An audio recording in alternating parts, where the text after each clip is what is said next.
Imagine que a partir de amanhã, praticamente, todos os seus amigos, os mais íntimos, alguns que você conhece há décadas, amigos próximos, irão cortar relações com você. Não vão nem mesmo lhe cumprimentar se te encontrarem na rua. Como você se sentiria numa situação assim? A verdade é que você não desejaria passar por uma situação assim, não é mesmo? É pior ainda, imagine membros da sua família, como primos, tios, cunhados, sobrinhos, te evitando. Até mesmo a sua mãe, pai, irmãos, filhos, restringindo o contato apenas a assuntos familiares estritamente necessários. Pior ainda, sem você ter feito nada que mereça isso. É uma situação deprimente, não é mesmo? Mas é esta situação de uma testemunha de Jeová desassociada, quer dizer, expulsa, ou dissociada, uma pessoa que decidiu sair da organização por conta própria. É este o entendimento bíblico do corpo governante das testemunhas de Jeová. Se alguém for desassociado ou dissociado, ele não é digno de que se lhes dirijam um simples oi. Seguem algumas citações aqui que eu vou fazer das publicações da sociedade, Torre de Vigia, tá bom? Então vamos para o Manual dos Anciãos, e tem um tema, prestai atenção a vós mesmos e a todo o rebanho, na página 45. Diz assim: João acautela-nos contra falar ou associar-nos com desassociados ou dissociados para que não nos tornemos partícipes das suas obras iníquas. 2 de João 11. Ao passo que a desassociação é uma ação tomada por uma comissão judicativa contra transgressores impenitentes, a dissociação é uma ação tomada por alguém que decide que não mais deseja ser uma das testemunhas de Jeová. Aí cita 1 de João 2,19. E tem uma nota que diz assim, na verdade, essa diferença entre desassociado e dissociado é imperceptível. Embora aconteça de pessoas escreverem cartas informando que não mais desejam ser testemunhas de Jeová, um ato voluntário pode qualificar uma testemunha a ser dissociada. Por exemplo, se uma testemunha resolve aceitar uma transfusão de sangue, ela é dissociada. Pois, segundo a comissão judicativa, ela mostrou, através de seu ato, que não deseja ser mais uma testemunha. Mesmo que ela deseje continuar sendo uma testemunha, será dissociada. E o tratamento dado ao dissociado é o mesmo dispensado ao desassociado. Eu gostaria apenas de fazer uma citação aqui, analisando o texto que eles utilizam aí como base para não dirigir-se a um desassociado, que é o texto de 2 de João, o versículo 11. Então vamos ler aqui esse versículo 11 aqui de 2 João. Diz assim: Porque quem o saúda tem parte nas suas más obras. Será que esse texto está sendo bem aplicado? A quem se refere afinal? Não podemos utilizar um texto isolado, nós temos que analisar o contexto. Vamos ver a quem João, o apóstolo João, aplicou esse texto aqui, dizendo que nós não devemos saudar tal pessoa para não ser cúmplice das suas más obras. Vamos ler o contexto? Vamos ver. O versículo 7 em diante. Porque já muitos enganadores entraram no mundo, os quais não confessam que Jesus Cristo veio em carne. Este tal é o enganador e o anticristo. Olhai por vós mesmos para que não percamos o que temos ganhado, antes recebamos o inteiro galardão. Todo aquele que prevarica e não persevera na doutrina de Cristo, não tem a Deus. Quem persevera na doutrina de Cristo, esse tem tanto o Pai como o Filho. Se alguém vem ter convosco e não traz esta doutrina, não o recebais em casa, nem tampouco o saudeis.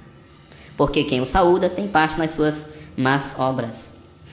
Então João não estava falando de coadoradores que precisavam ser disciplinados. Ele estava se referindo a pessoas que tinham abandonado a crença em Cristo Jesus e que ensinavam um evangelho diferente. Então Paulo diz, estas pessoas nós não devemos nem cumprimentar para não ser cúmplice das suas más obras. Então a Sociedade Torre de Vigia pega um texto isolado e faz uma aplicação totalmente fora de contexto, como você está observando. A sentinela de 1º de dezembro de 1977, se você tem uma encadernada, pode abrir na página 731. Ali fala sobre luto e funerais. Será que pode participar no funeral de um desassociado? Ou participar em um funeral onde há parentes, amigos, pessoas que estão desassociadas? Então, se você ler, você vai ficar impressionado, né? Lá em parte diz assim: não devemos desperceber 2 dos principais motivos da desassociação do transgressor. Um é fazê-lo cair em si, se possível. O outro é proteger a congregação contra a sua má influência. Então, olha só essa instrução dada aqui pela Sociedade Torre de Vigia. Não tem lógica, não é mesmo? É algo muito desamoroso. A revista Sentinela, de 15 de dezembro de 1981, página 19.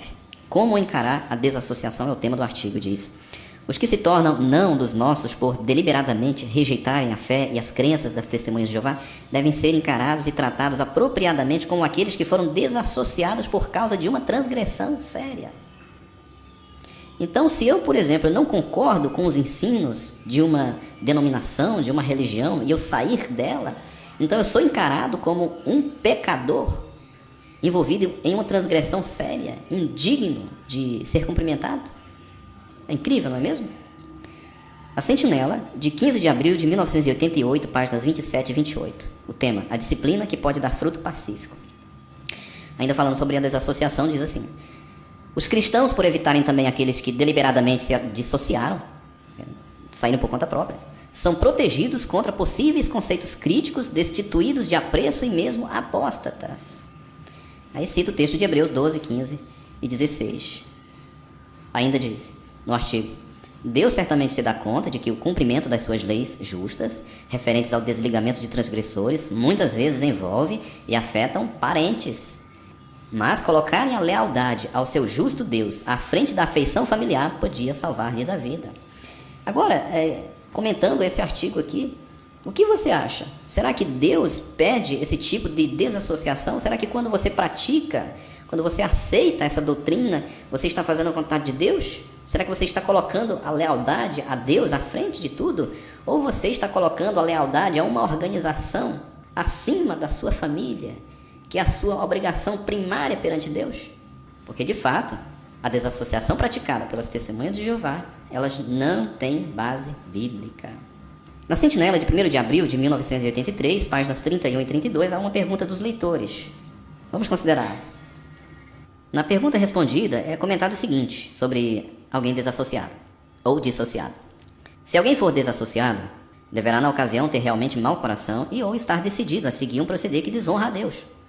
Pedro disse que a condição de tal é pior do que antes de se tornar cristão. Ele é igual a uma porca que foi lavada, mas que volta a revolver-se no lamaçal.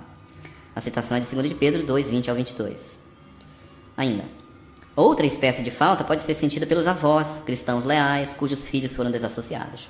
Talvez se tenham acostumado a visitar os filhos regularmente, dando-lhes a oportunidade de se deleitarem com os netos.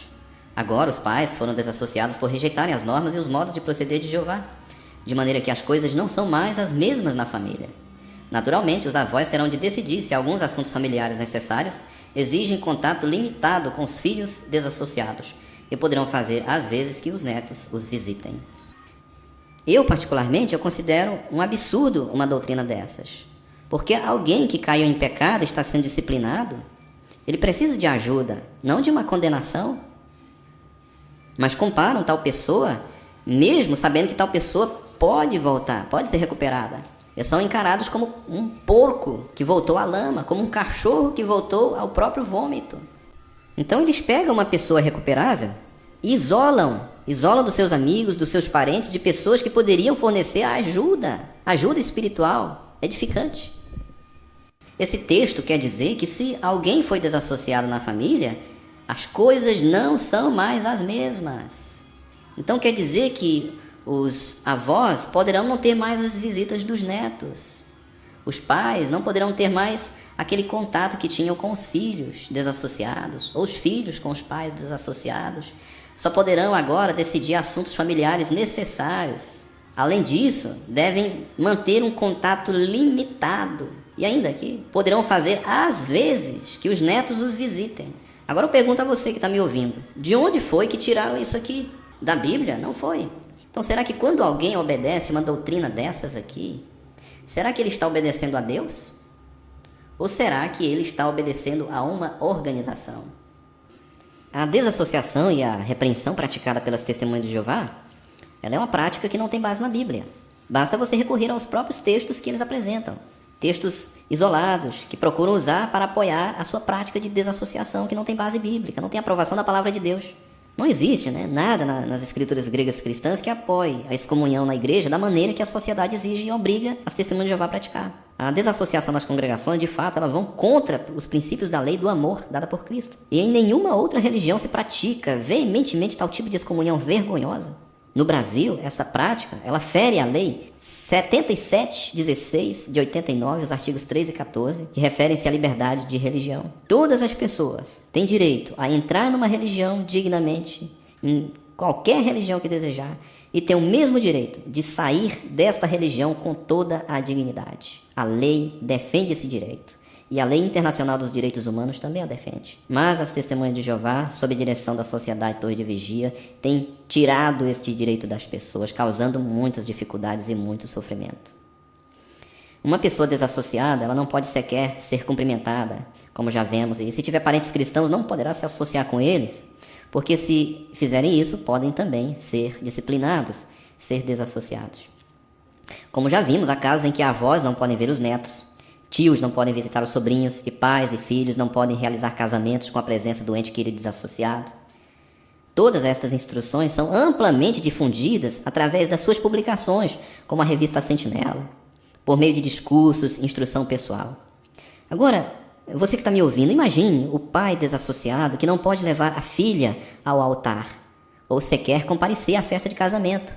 Isso porque a lei da desassociação, criada pela Sociedade Torre de Vigia, não permite.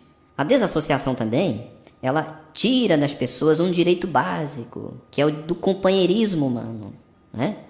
O companheirismo humano com pessoas decentes, pessoas dignas, pessoas que compartilham as suas crenças e sua fé.